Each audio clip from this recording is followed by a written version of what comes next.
Hola amigos, bienvenidos a otro sábado cultural que vamos a realizar porque no se vino la luna abajo todavía, no llegaron los extraterrestres todavía.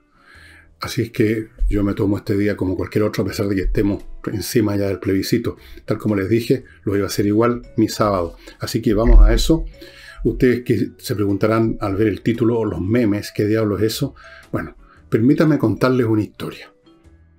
Es una historia que he leído en este libro, que se los voy a mostrar en otras oportunidades, que ya se los he mostrado antes, El principio de Lucifer, una expedición científica a las fuerzas de la historia de Howard Bloom. Este libro de los años 80, pero está obviamente tan vigente como cualquier libro que acierta con algo, ¿no? Y creo que medio a medio lo hizo Bloom.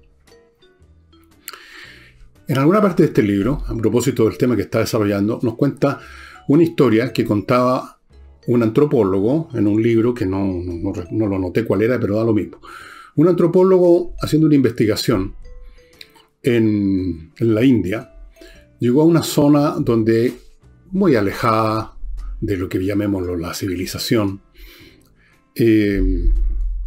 donde coexistían en las cercanías 4 tribus. Una de esas tribus se dedicaba a la manufactura de alfarería, tejidos y cosas de ese tipo. Básicamente su territorio no era apto para la agricultura, qué sé yo. Bien, pero hacían eso, canastas, cestas.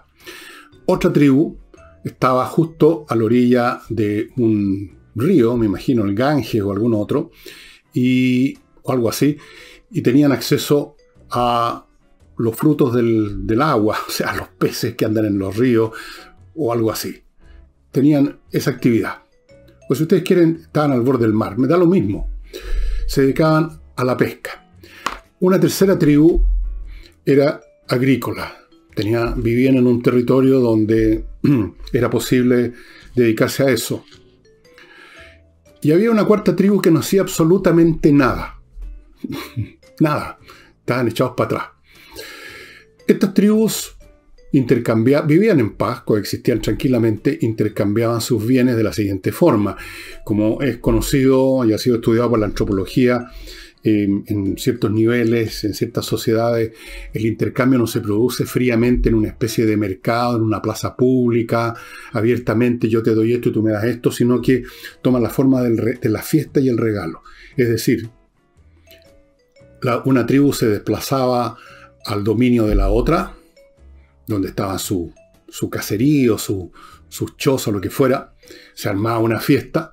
Los que llegaban con todo lo que tenían de excedente y lo dejaban ahí, y los huéspedes, los anfitriones quiero decir, les daban a su vez un regalo a ellos de todo lo que era excedente de su producción o gran parte de ella. Y así, todas estas tribus intercambiaban bienes de esta manera. Todos obtenían lo que necesitaban, dando los excedentes de lo que ya no necesitaban. Y allí la pregunta viene, ¿qué pasaba con la cuarta tribu? De los que no hacían absolutamente nada. No manufacturaban ninguna cosa, no pescaban nada, no cultivaban nada. Y eran los más visitados. Todos los miembros de las otras 3 tribus los iban a visitar a dejarles sus productos. Entonces, cuando estaba leyendo esto, y usted que está escuchando se dirá, bueno, ¿qué es lo que daban a cambio? Daban control, daban un cuenteo. Se suponía que todos los miembros de esta cuarta tribu de ociosos, frescos de raja es la palabra, eran todos brujos, eran todos capaces de invocar fuerzas misteriosas, eran todos capaces de mantener con vida a quienes los contrataran, llamémoslo así, o los regalonearan. Eran capaces de mantenerlos en salud, de alejar los malos espíritus. Y llegaban entonces los miembros de las otras 3 tribus a dejarles sus cestas, sus pescados, o sus lechugas, o lo que fuera, a cambio de nada. A cambio de unos pases, de unos rituales, de nada. Nosotros sabemos que de nada. Pero para los miembros de esas otras 3 tribus no era nada. Era una sensación de seguridad, de que estas fuerzas incontrolables que están siempre alrededor de nosotros, que son invisibles, que en cualquier momento nos pasa algo, iban a estar bajo control gracias al arte mágico de estos brujos de la cuarta tribu de ociosos. Interesante, ¿no? Lo que esta gente de la cuarta tribu entregaba era control, la sensación de control, que es una cosa tan real como la sensación de comerse un pescado o una lechuga, aunque sea intangible. Es un bien que no se produce más que en la imaginación de los consumidores, pero que es real en ese plano, y eso es suficiente. Y ahí está el tema que se desarrolla en este libro y se desarrolla en muchos otros, el de los memes. Vamos ahora a una definición de los memes, porque están presentes aquí ya y en todas partes, no solo en esas tribus. El meme es un nombre que le dio a alguien, no sé quién exactamente, bautizó de esa manera a ideas autorreplicantes, convicciones que se replican y que se expanden como un virus. Ideas, sistemas de ideas, discursos políticamente correctos, religiones, todos son memes. Según este autor, a lo largo de millones y millones de años, en la historia de nuestro planeta, y en la aparición sucesiva de organismos biológicos cada vez más complicados que terminan, o hasta el momento por lo menos llegan hasta el Homo sapiens sapiens, el mecanismo de autorreplicación ha sido vehiculado por los genes. Más de algún ensayista, filósofo, biólogo ha dicho que en realidad todo lo que hacemos nosotros, todo lo que hacemos las criaturas vivientes, es en favor de la supervivencia y expansión de un gen. El gen es el verdadero protagonista de la historia. Un gen de lo que sea quiere sobrevivir y quiere expandirse, y para eso nos usa a las criaturas dentro de las cuales está vigente ese gen, para que mediante la reproducción, la supervivencia, la lucha, los afanes de la vida, ese gen pueda subsistir y propagarse lo más posible.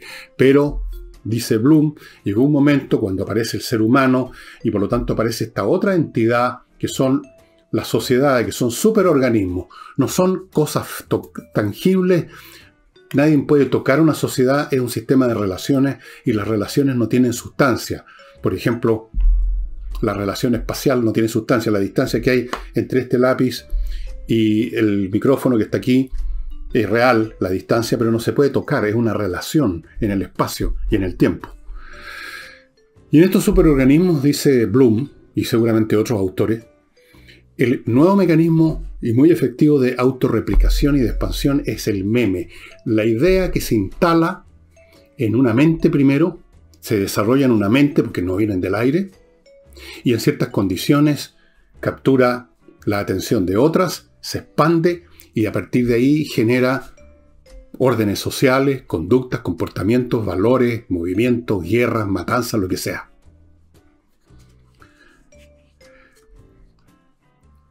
Podríamos también usar el lenguaje común y corriente y decir las ideas, pero con el concepto de meme quieren introducir a la idea esta capacidad que tiene de pegajosamente adherirse a la mente de muchos y luego expandirse y generar algo real, que son las conductas de las personas. Ahora, ¿por qué esto ocurre? ¿Por qué un meme o una idea se convierte en un meme, en este ente autorreplicante que se expande y abarca a eventualmente millones de personas? ¿Por qué las prédicas de Jesucristo, ideas nacidas en la mente de un hombre específico, se expanden primero a sus discípulos, una docena, ¿no es cierto? Luego unos cuantos seguidores más, y con el paso del tiempo, con una gran rapidez, yo he estudiado esto bastante, la historia de la religión cristiana, con una gran rapidez se expande y llega un momento en 3 siglos, poco tiempo considerando la lentitud de las comunicaciones en el mundo antiguo, en 3 siglos se convierte en la religión oficial del Imperio Romano. Y luego, bueno, ya conocemos la historia, la Edad Media, lo que viene adelante. El cristianismo hoy en día es una de las religiones, si no la más grande, del mundo. Probablemente, no estoy seguro, pero en todo caso es una de las religiones que tiene más adherentes. ¿Por qué? Por la necesidad de control. por la necesidad de eliminar la ansiedad que produce el constatar o sospechar o intuir que nos movemos en un medio absolutamente imprevisible, que nos rodean infinitos peligros de los cuales no tenemos idea y que en cualquier momento salta la liebre. Les voy a dar otro ejemplo que es famoso, y aquí sí que me acuerdo del autor. Es un antropólogo de principios del siglo XX que se llamaba Malinowski, muy importante, que estudió a pueblos de la Polinesia. Tiene un libro sobre eso. Esto creo haberlo estudiado hace millones de años en la universidad. Y investigó la conducta de los isleños, cuya actividad principal de supervivencia en una isla no muy gran tamaño y sin mucha vegetación, salvo quizás algunos árboles que daban frutos, qué sé yo, cocotero, cosas así, pero en general su fuente de alimentación era la pesca. Pero la pesca es una actividad riesgosa, especialmente si la tecnología de la pesca está basada en unas piraguas que se sacan al mar. En cualquier momento hay un mar picado, una tormenta, y se ahogan todo o casi todo, o no hay peces en ese momento y se mueren todos de hambre. Es una actividad riesgosa. Es por lo tanto una actividad que generaba o que era capaz de generar mucha ansiedad. Iremos a volver de la expedición de pesca, iremos a encontrar pesca, llegaremos con la piragua llena de pesca o nos vamos a ir al fondo del océano. Eso es todos los días o día por medio, no sé con qué frecuencia salían a pescar, probablemente todos los días. Es algo que una mente humana no puede resistir. Entonces, antes de salir a pescar, notó este Malinowski, en ese instante llevaban a cabo una serie de rituales mágicos para conjurar a las fuerzas del mar, o lo que fuera, y esto les permitía salir a un mar que iba a ser igualmente peligroso, con o sin rituales mágicos, pero ellos al menos con la idea más tranquilizadora de que algo habían hecho para controlar lo incontrolable. Y notó el mismo Malinowski que en cambio cuando estos isleños se dedicaban a pescar en islas que además de estar por supuesto rodeados de océano, tienen en el interior un pequeño lago donde no hay ningún peligro, donde no hay tormenta, ahí no se molestaban en hacer ningún pase mágico. Ahí no era necesario porque no había ninguna ansiedad. Miren qué interesante. Bien, la raíz, dice Bloom, y creo que tiene razón, de muchas actividades, no solamente la magia, de las religiones para empezar, tiene que ver con esta tremenda situación que es resultado de nuestra condición humana en la que nos pone en una situación en la que tenemos suficiente capacidad intelectual para darnos cuenta de los muchos riesgos que nos rodean, tenemos memoria para recordar los accidentes o las situaciones trágicas que han ocurrido, tenemos suficiente imaginación para imaginar que nos agarra en medio de la pesca una tormenta y no podemos regresar. Tenemos, en otras palabras, un entendimiento que nos permite darnos cuenta que somos unas criaturas frágiles en medio de un mundo implacable. ¿Y cómo se vive con eso, que es una condición permanente? ¿Cómo vivimos nosotros cuando eso es una condición permanente? Bueno, un mecanismo con el cual nos enfrentamos, nos arreglamos con esta situación, es simplemente el olvido. No estamos pensando en que al salir de la casa, justo en ese momento un camión puede perder un neumático y venírsenos encima y aplastarnos contra un muro. Nos olvidamos que eso es posible, aunque sea improbable. No salimos todas las mañanas a la casa a nuestras pegas pensando que justo ya nos está esperando el sobre azul en el escritorio, que el fin de semana, mientras nosotros estábamos absolutamente sin tener idea de lo que estaba pasando, ya se estaba redactando nuestra expulsión, nuestro corte. Y así, mil situaciones más. Nos olvidamos de eso, nos concentramos en lo inmediato, en la rutina, y eso es un anestésico muy potente. Pero el otro anestésico, el otro gran mecanismo es aceptar, creer y convencerse de que existe, por ejemplo, una otra vida, que por lo tanto si llegamos a perder esta en ese accidente con ese camión que se salió, vamos por último a llegar a otro mundo, donde nos vamos a encontrar con nuestros seres queridos. O que si rezamos, si hacemos determinados actos litúrgicos, rituales, si nos comportamos de tal o cual manera de acuerdo a las normas que nos ha impuesto esa creencia religiosa, estamos controlando las cosas un poco o mucho. Le vamos a pedir a Dios, los cristianos, y supongo que de otras religiones, cuando van a emprender una acción complicada, riesgosa, se encomiendan al Señor, ¿no es así? Bueno, antes de seguir con esto, que es muy interesante, esto de los memes, me van a permitir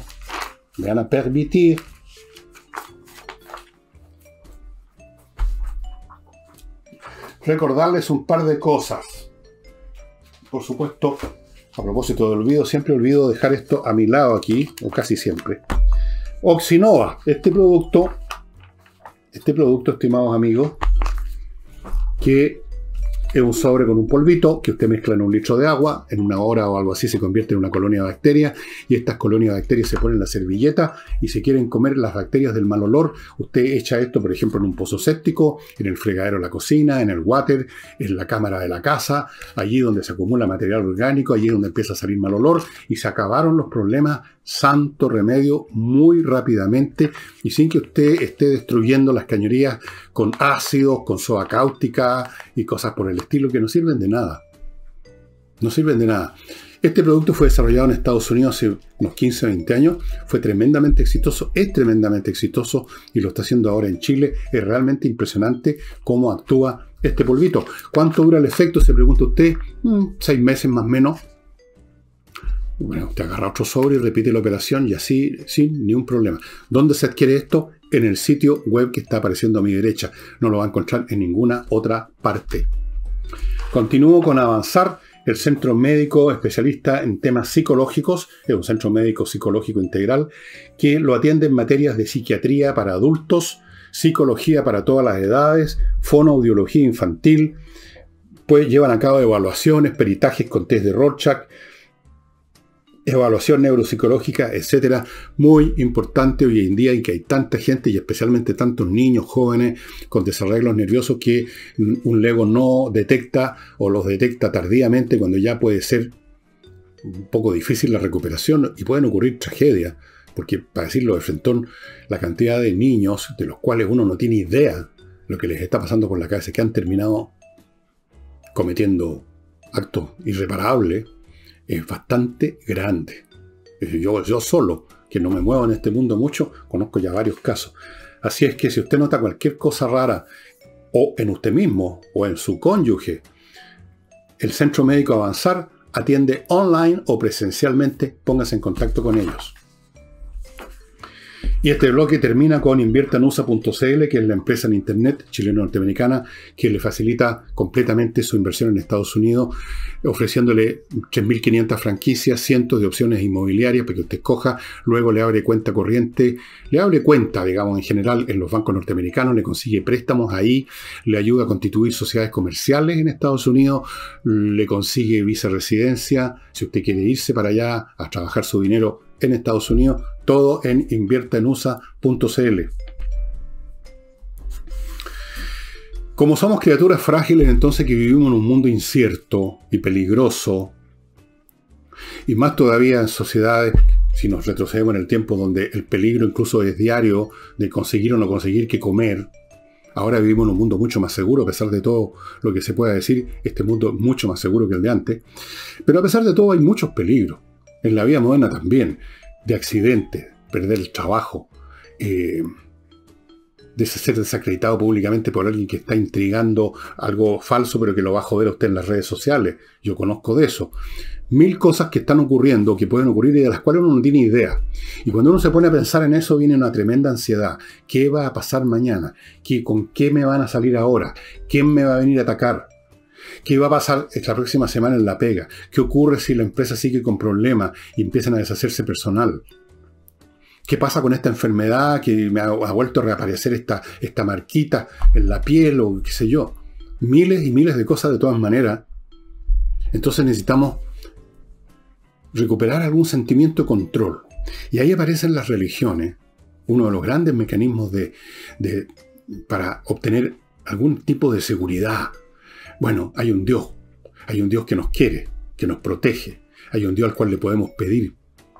Hay un Dios que por último, si nos morimos, nos puede llegar e invitar al cielo, digamos.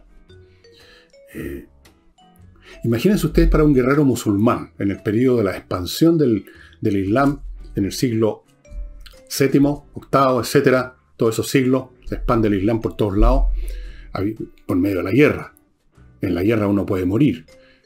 ¿Qué seguridad para esos guerreros del Islam que les dijeran el que muere en combate se va directo al paraíso musulmán y a cada guerrero lo están esperando un montón de vírgenes a su entero servicio para empezar a hablar, fuera de otras delicatessen, digamos? Pero las religiones no son lo único que ofrece un anestésico. Esto es universal. Mencionaba acá Bloom en este libro que se lo recomiendo mucho, El principio de Lucifer, que es un libro tremendamente realista, a mí me sirvió mucho. No es que me pegara el cachufazo recién leyendo este libro de muchas cosas que yo ya sabía, que había visto por mi cuenta, pero en esos casos, cuando uno se encuentra con lo mismo, expresado por un autor distinto y que quizás lo expresa mucho mejor, uno queda reafirmado su idea, tiene más control sobre su conocimiento. Bien,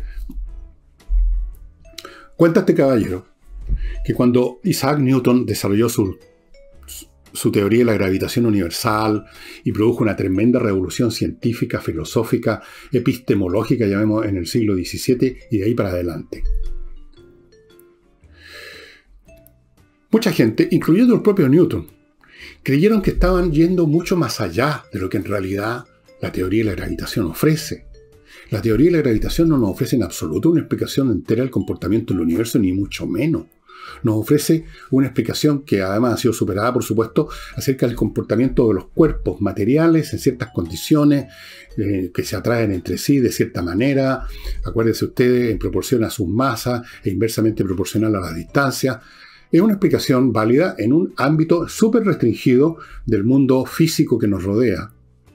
No nos sirve para explicarnos los procesos biológicos, no nos sirve para entender por qué existe la vida y no hay pura materia inerte.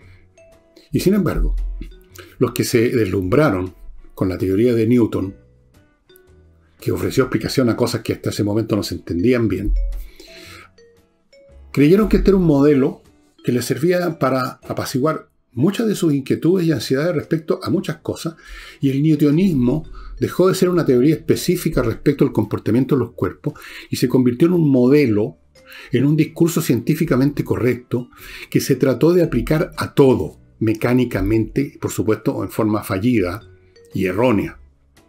Pero para quienes lo tomaron, para estos intelectuales o estas personas, estos legos que leían y que leyeron a la teoría de Newton y la pudieron entender, que no requiere una matemática muy elevada de todas maneras, pero para su época el cálculo diferencial recién estaba empezando a ser inventado. Ahora es un commodity, pero en esa época no lo era. Pero para los que lo estudiaron, aparecía como un instrumento maravilloso para aliviar todas las tensiones, todas las ansiedades, para entenderlo todo. Y se convirtió, por lo tanto, y suele ocurrir con todas las teorías científicas, en un obstáculo en muchos sentidos para el desarrollo de las ciencias sociales y de muchas otras donde se trataba de meter a la fuerza el newtonismo.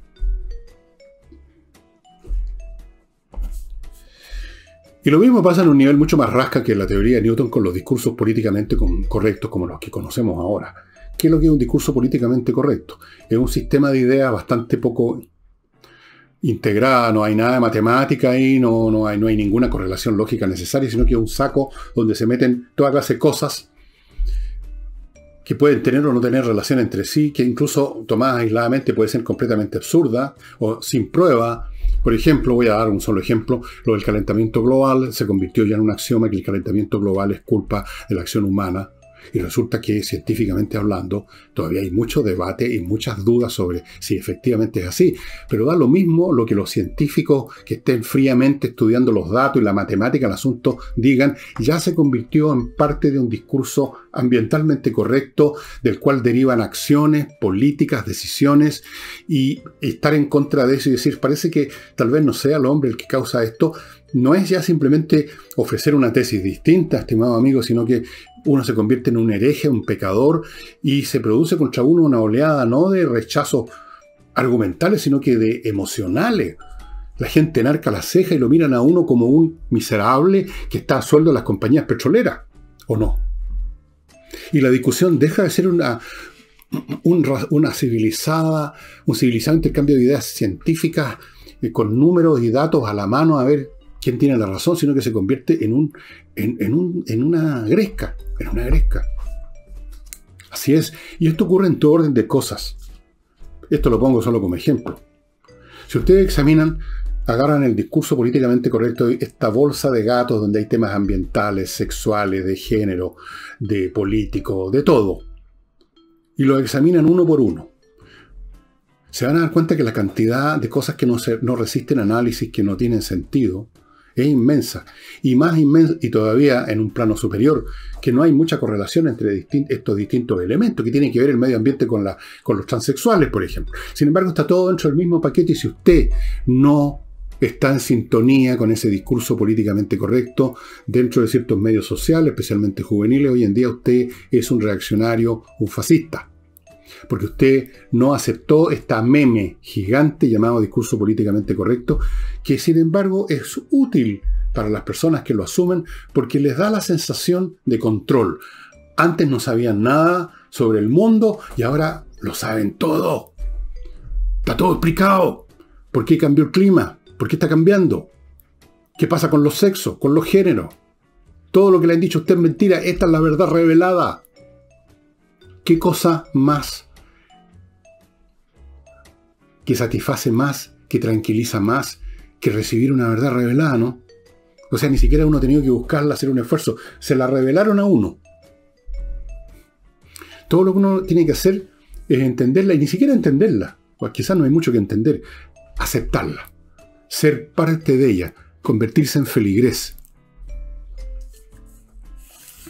Ahora, en esto como en todo, hay situaciones paradojales que hacen posible que un modelo, una meme, que desde un punto de vista es completamente absurdo, sea sin embargo útil más allá de dar esa satisfacción emocional de darnos la idea de que estamos controlando algo. Pero antes de entrar a ese punto, me van a permitir ustedes... ¿Escuchan a mis perros? Se vuelven locos de repente. Que entre a otro de mis bloques comerciales. Les recuerdo la automotriz Kaizen, que ustedes están viendo aquí la gráfica. Una automotriz que se especializa en el tema que muy pocos piensan, pero que es fundamental, que es la mantención preventiva del vehículo. Cosa que usted no tenga que pagar una brutalidad porque se le echó a perder la caja de cambio automática, que es muy costoso, porque resulta que antes de que eso pasara, usted lo llevó a Kaizen, cacharon por un ruidito o por alguna medición que habían problemas y lo arreglaron mucho antes que se echara a perder, y eso es bastante más económico. La medicina preventiva es más económica que ir a un hospital, ¿no es cierto? Lo mismo ir a Kaizen Automotriz a que vean cómo está su auto, si hay algo que está empezando a fallar, algo que amenaza a fallar, una correa que está a punto de romperse, un engranaje que ya está gastado, que hay que cambiarlo. Bueno, hacer eso es mucho más económico, es mucho más inteligente. Usted no va a correr el riesgo de quedar botado en cualquier parte. Imagínese en medio de una carretera, como le ha pasado a mucha gente. Kaizen Automotriz, estimados amigos, por supuesto también lo pueden atender para reparar algo que ya, de una falla que ya se produjo, por supuesto. Continúo con B-Light, que es este desinfectante realmente espectacular, hecho a base de la electrólisis del agua, un producto que es absolutamente destructivo de virus y bacterias, pero no afecta nada a los seres humanos, a los animales, a los mamíferos. Incluso algunos de los elementos que salen de esta electrólisis, que es el ácido hipocloroso, no hipoclorito, hipocloroso, son parte constituyente de la biología celular. Entonces, a nosotros no nos hace nada, pero a los virus y a las bacterias las destruye completamente. Usted puede vaporizar esto sin miedo de que vaporizó mucho y ya no va a poder respirar por un rato, va a tener que salir de la pieza. Ni un problema. Usted puede mezclar un poquito del líquido, porque vienen unos tambores con el líquido, con agua, y le sirve para desinfectar lechuga. Miles de usos de V-Lite, estimado amigo. Esta es la última palabra en desinfección. Continúo con Eudora Vinos y les voy a mostrar una botella con una marca muy curiosa. Se llama, muy bonita, con un toque antiguo, ese medio Belle Époque, El Enemigo. Este es un Malbec argentino, y les quiero advertir entre paréntesis, los vinos argentinos buenos son buenísimos. No, se pasó la época en que no habían vinos buenos en Argentina. Hay vinos buenos, como hay vinos malos, y aquí en Chile también hay vinos malos. Bueno, menos vinos malos, pero este es un excelente vino, y es uno de los que usted podría recibir y probar y darse el gusto de probar un vino distinto si se hace socio del Club Eudora. Y pagando una cierta cantidad, todos los meses recibe una bolsita con 2 botellas de este o de otros vinos de calidad, todos de calidad chileno o argentino o de donde sean, pero todos excepcionales. Pueden ser 2 tintos, pueden ser 2 blancos, un blanco y un tinto, siempre cambiando, siempre diferente. Hay otro plan que le permite recibir 3 botellas en el saco. Ahí usted está viendo los precios, son muy accesibles. Dese todos los meses, una vez al mes siquiera, el placer de tener en su mesa un vino no bueno, no muy bueno, sino que de excepción como este, que lo voy a destapar el domingo si el resultado es el que yo estoy esperando. Y que usted está esperando también, probablemente, no sé, cosa suya. Voy a abrir esta botella o para celebrar o para pasar la pena. El Enemigo. El vino, usted sabe, sirve para todo. Y continúo con el corredor de propiedades inmobiliarias más rápida de Chile, Ángel Hey, que tiene métodos que le permiten vender su propiedad que usted necesita vender ahora, no mañana ni en un año más, lo más rápido que otros corredores. Eso está probado y recontra comprobado. Amigos, tiene usted una propiedad en venta que todavía no la ha podido vender, póngase en contacto con Ángel Hey y va a ver cómo cambian las cosas. Les decía que los modelos, porque estos son modelos mentales, un meme es una doctrina, o una teoría científica, o una religión, o la idea de que los tipos de la tribu del lado no son capaces de mantenerme a mí en buen estado de salud. Hay muchas formas de memes, tienen esta cualidad de expandirse, de llegar a capturar en un momento dado millones de personas. Si no lo hacen, esa meme muere ahí, en la cabeza del que se le ocurrió algo. Pero si se expanden es una meme o un meme. No sé el sexo que tiene. En estos tiempos hay que ser bien cuidadoso con esto, los sexos, incluso las palabras. Pero hay otra posible utilidad de un modelo, más allá de calmar, de dar la sensación siquiera, como en el caso de los de la tribu, de que estamos controlando algo en nuestras vidas. A veces ese modelo, aunque sea, voy a ponerme en un caso extremo, casi completamente falso, puede tener algo que sea de utilidad incluso desde el punto de vista práctico. Les voy a poner un ejemplo muy potente y muy conocido. La astronomía de Ptolomeo, la concepción acerca del sistema solar de Ptolomeo, que fue un astrónomo activo en Alejandría, en la época helenística, no me acuerdo si en el siglo III, en el IV, por ahí después de Cristo, según el cual la Tierra es el centro del sistema solar y todos los demás, los planetas y todo lo demás gira alrededor de la Tierra. Lo cual es, por supuesto, usted sabe, falso. Pero para poder conciliar la observación que se tenía de lo que se llamaban en esa época las estrellas que se mueven, que eran los planetas, las estrellas, que las verdaderas estrellas no se mueven nunca para nosotros, porque están tan lejos que el movimiento de la Tierra no cambia, digamos, nuestra posición relativa en realidad con respecto a la estrella fija. Ya. Lo hizo tan bien, tan sofisticadamente, que servía para hacer pronósticos dentro de ciertos marcos, pronósticos, digamos, astronómicos, que eran útiles, a pesar de ser falsa en su esencia. Y hay muchas teorías falsas en su esencia, o en su mayor parte, que tienen, no voy a decir un núcleo de verdad, porque eso ya indicaría algo importante si es el núcleo, sino que una parte de verdad que puede estar en la periferia, que puede ser de utilidad. Y gracias a esa utilidad, más esta sensación de confort, esta sensación de que tenemos un control, aunque solo sea porque creemos que sabemos cómo funcionan las cosas, esas teorías pueden durar y duran muchísimo tiempo, como duró el sistema Ptolomeo.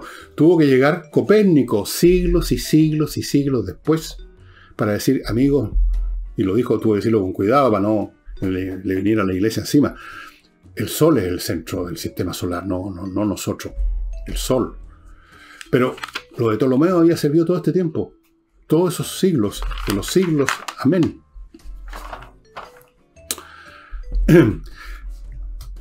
Las memes, entonces, la capacidad de una idea en un momento dado para expandirse, para capturar la imaginación, el corazón y la mente de millones de personas, es un fenómeno permanente, universal, poderoso y uno de los factores dinámicos de la historia.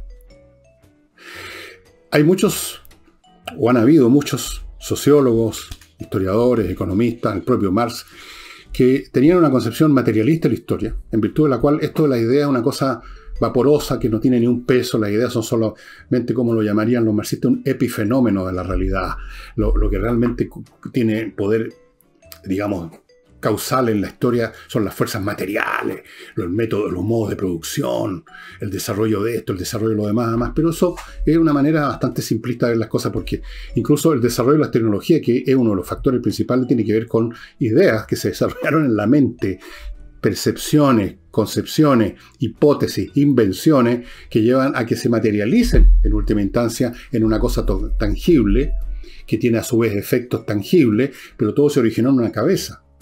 Aún más, aún dentro de un marco de una sociedad que tiene un determinado nivel tecnológico, social, de una cierta estructura de clases o de estratos o de estamento, una determinada cultura, o sea, un mundo donde uno nace y tiene que crecer y desarrollarse ahí.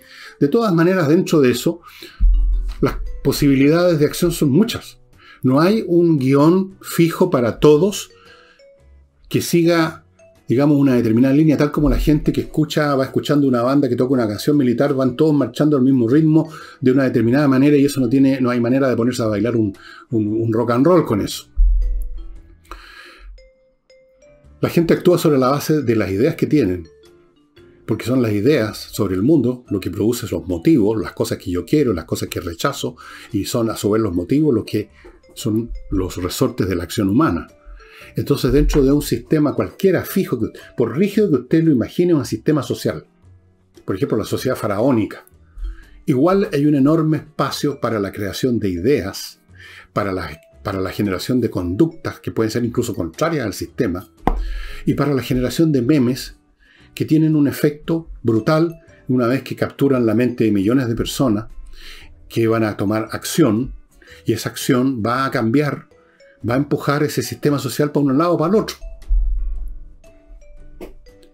El proceso de la cristianización del Imperio Romano, súper estudiado, una cosa que yo he estudiado y sigo estudiando, estoy estudiándolo en otro libro sobre el tema, cómo 2 o 3 individuos, unos judíos que vivían en la periferia del Imperio Romano, seguidores de otro judío que lo habían crucificado, o sea, para los romanos un delincuente, termina conquistando a millones de personas, termina conquistando el corazón, o por lo menos la conveniencia del emperador Constantino, se convierte poco a poco en una religión poderosa, amparada, alimentada, financiada, protegida por el Estado. Luego se convierte con Teodosio en la religión oficial, y eso cambia las conductas de millones de personas y evidentemente cambia las dinámicas del sistema social en un grado mayor o menor, que a su vez producen efectos aún mayores en aquellos que heredaron.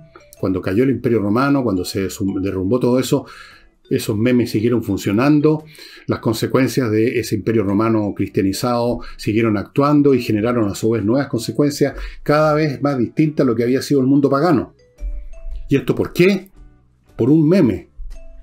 No porque cambió la tecnología no cambió en nada en todo este periodo, estaba absolutamente estática. La tecnología de la época de Alejandro Magno, la tecnología de Julio César, o la tecnología, digamos, de final del Imperio Romano es prácticamente la misma. Muy pocos cambios, muy pocas innovaciones que no afectaron en nada el desarrollo de la sociedad. Pero la sociedad cambió en muchos aspectos, no en todos naturalmente, por estas nuevas concepciones de lo que es bueno, de lo que es malo de la vida, que venían ¿de dónde? De un meme, de una idea. de una doctrina, de un credo. Eso. Así es que hay que dar vuelta una vez más la concepción histórica que muchos tienen materialista, en el sentido que como que la idea es algo que no tiene peso, porque ¿dónde están las ideas? ¿Dónde está? ¿Dónde las toco? ¿Cuánto pesan? Pesan mucho. Son lo que más pesa. Son lo que hace que los seres humanos, incluso los animales, actúen de una manera o de otra. La concepción que uno tiene de las cosas, pues. Porque es en la concepción que uno tiene de las cosas que se procesan las conductas que vamos a tener. Incluso los intereses materiales más materiales y elementales que usted imagine, como la necesidad de alimentarse, están procesados. ¿Cómo nos vamos a alimentar? ¿Qué vamos a hacer para alimentarnos? ¿Qué es alimentarse? ¿Cómo vamos a distribuir esta alimentación? Esto no es meramente cuestión material, tiene que ver con decisiones, con motivos, con concepciones de lo correcto, de lo justo y lo injusto. Funcionamos en la mente, estimados amigos, ahí se procesa todo y de ahí derivan conductas que cambian esa cosa que parecía tener una autonomía total, el mundo físico. El mundo físico es resultado de lo que hacemos en él nosotros, con nuestras ideas. Y estas ideas, muchas de ellas, nacen de un meme. Un meme que alguien inventó, porque hay un inventor, hay un creador, hay un profeta, hay un científico, hay alguien que dijo, vamos para allá, hay alguien que dijo, el sol es el centro y no la Tierra, hay alguien que dijo, los cuerpos se atraen en forma proporcional a su masa, directamente proporcional e inversamente proporcional a la distancia. Hay alguien que inventó, que creó, y eso luego se expande, y en el proceso de expansión, y esto creo que lo hemos tocado en algunos programas, se deforma, se simplifica, se distorsiona, pues la única forma que tiene de llegar a las masas, y un poco lo que les explicaba del newtonismo. Muchos de los que trataron de meter a la fuerza el newtonismo como una explicación mecanicista del mundo, fue probablemente porque no entendían la matemática de Newton. Simplemente tomaron algunas cosas en general y las trataron de embutir a la fuerza en otros aspectos del mundo. Esa es la suerte de todas las ideas. Cuando se masifican, se vulgarizan. Cuando se vulgarizan, significa que se simplifican. Cuando se simplifican en el mismo grado, proporcional a que se simplifican, se distorsionan. Y por lo tanto, en el mismo grado en que se distorsionan, dejan de ser verdad. Y sin embargo, siguen funcionando, siguen teniendo efectos reales. Siguen tranquilizando las conciencias, siguen generando conducta, siguen generando asaltos al poder, revoluciones, crisis, guerra civil o lo que sea. Permitidme, amados hermanos, recordarles Climo, la mejor climatización que usted podría disponer en Chile. Y esto incluye a los habitantes del sur que están tan acostumbrados a las chimeneas, que es la manera más ineficiente de calentar una casa, y además no les sirve para calentar la pieza a la cual ustedes se meten de noche, muertos de frío, llenos de chaleco, o prendiendo estufas a parafina y haciendo un montón de cosas. Climo, amigos, les evita todo eso. Es la manera más eficiente, un aparato alimentado con energía eléctrica, sin ruido, sin olores, sin combustión. Es lo mejor y les va a servir lo que no les sirve la chimenea, en verano, para refrescar. Así que, amigos del sur, pónganse en contacto con miclimo.com. Y Espacio Ajedrez les tiene una gran noticia. Los cursos ya se repletaron, no hay más que hablar. Pero, están disponibles para ustedes ahora. A ver, ¿dónde lo puse? Permítanme buscar dónde lo puse, estimados amigos. Acá. Cursos presenciales que duran 4 meses. O sea, perdón, cursos no presenciales. El presencial es el que se acabó. Cursos no presenciales que duran 4 meses, que ustedes encuentran en el sitio espacioajedrez.com. A propósito de los memes, es que tenemos que vivir con algún modelo conceptual acerca de cómo funciona el mundo. Si no es una religión, es la teoría de Newton, o las dos cosas. A veces son distintos sistemas que coexisten. En general es así con las personas. No hay muy poca gente se arma un sistema global, unitario, como un filósofo que tiene una visión absolutamente articulada de todo, una explicación de todo. Nos vivimos con distintos subsets de ideas sobre las más distintas cosas. Tenemos que hacerlo para sentir que tenemos algún control, comprendiendo, y porque tenemos algún control porque algún elemento de esa meme o de ese sistema nos puede ayudar en los hechos, pero para evitar las tonterías en que se cae cuando uno se convierte en feligrés de un meme, cuando uno se convierte, en otras palabras, en juguete de un meme, se convierte en un